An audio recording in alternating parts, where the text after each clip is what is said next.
everybody. In today's video, we're going to be talking about setting up your users and vehicles for Zendu Maintenance. So first thing we need to do is access our Zendu Maintenance add-on. So we'll head onto our Geo tab, and then we'll head down to Zendu Maintenance. And instead of actually accessing the application, we're going to go ahead and select Manage Users and Vehicles.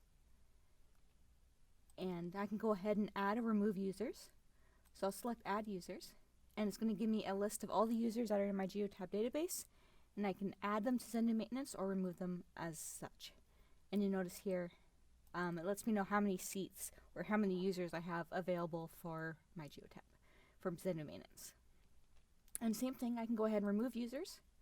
So I can remove the users that have access to it, except for my super admin. So they'll have permanent access. And lastly, I can add and remove vehicles. Same kind of thing. So I'll select vehicles. I'll select the vehicles I want to take a look at.